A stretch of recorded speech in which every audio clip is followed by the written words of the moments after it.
আসসালামু আলাইকুম। সবাই কেমন আছেন? আশা করি সকলেই ভালো আছেন। তো বন্ধুরা, আজকে আমরা খুবই দুঃখজনক একটি ঘটনা শেয়ার করব। বিশেষ করে যাদের ঘরে ছোট বাচ্চা আছে, বাচ্চাদের অনেক বেশি ঠান্ডা জ্বর সর্দি থাকে, কিন্তু অনেক সময় আপনারা গুরুত্ব দেই না বা আস্তে ধীরে ডাক্তারকে দেখাবো এরকম চিন্তা করি। বা অনেক সময় আমাদের যে সকল বাচ্চাদেরকে আমরা শুইয়ে অনেক সময় ফিটার বা দুধ খাওয়াই, সেই সকল বাচ্চাদের মায়েরা এবং তাদের গার্জিয়ানরা অবশ্যই ভিডিওটি দেখবেন এবং বেশি করে শেয়ার করে দিবেন।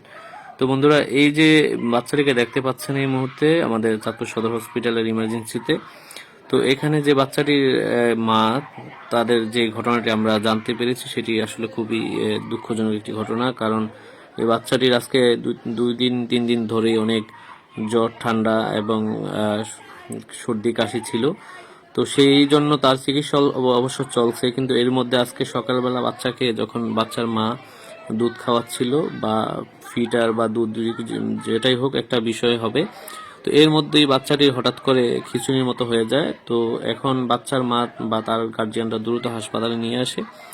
আনার পর আমাদের যে ডাক্তার সাহেব আছেন আমাদের ইমার্জেন্সির, তো উনি দেখে দ্রুত বাচ্চাটিকে ভালোভাবে দেখেন এবং দেখার পর ডাক্তার বলেন যে আসলে বাচ্চাটি আর নেই, কারণ বাচ্চাটি অলরেডি দুনিয়া ছেড়ে চলে গেছে। বাচ্চাটি এখন মূল বিষয় হচ্ছে আসলে কারণটি বাচ্চার মাই বলতে পারবে, এটা কি ঠান্ডা সর্দি জ্বরের থেকে কোনো খিঁচুনি হয়েছে কিনা, বা বাচ্চার বুকে বা গলায় তার যে ফিটার বা দুধ খাওয়াচ্ছিল সেটা আটকে গিয়েছিল কিনা, বা খিঁচুনি হয়েছিল কিনা, আসলে এই বিষয়টা তাদের গার্জিয়ানরাই বলতে পারবে। তবে আমরা যতটুকু জানতে পেরেছি ততটুকু আপনাদেরকে শেয়ার করলাম, যে আমরা আসলে তাদের যে সাথে মহিলারা এসেছিল তারা বলেছিল যে আসলে বাচ্চাটির এমনিতে অনেক জ্বর ছিল, আজকে কয়েকদিন চিকিৎসা চলছে, এর মধ্যে আবার বাচ্চাটির আজকে সকালে খাওয়াতে গিয়ে বাচ্চাটির হঠাৎ খিঁচুনির মতো হয়ে যায়। তো বাচ্চাটির মা আসলে এখন পুরো অবস্থা খারাপ, মায়ের কান্নায় পুরা রোল ওঠে এখানে।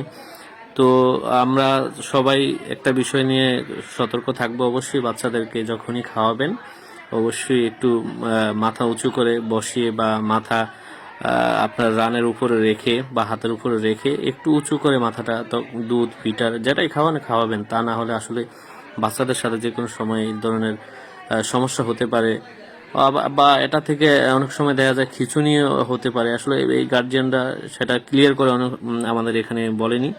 তারা বলেছিল যে জ্বর ঠান্ডার কাশ ছিল, কিন্তু আজকে সকালে এখন খাওয়াচ্ছিল, হঠাৎ করে বাচ্চাটি খিঁচুনির মতন খুব বেঁকা হয়ে যায় এবং মোড়ানি দিয়ে উঠে, তখনই তারা দ্রুত হাসপাতালে নিয়ে আসে। তো বন্ধুরা, বেশি করে শেয়ার করে দিবেন যেন সবাই বিষয় থেকে সতর্ক থাকবেন, সাবধান থাকবেন, যেন বাচ্চাদের যে কোনো সমস্যা দ্রুত হাসপাতালে নিয়ে আসা যায় এবং সতর্কতা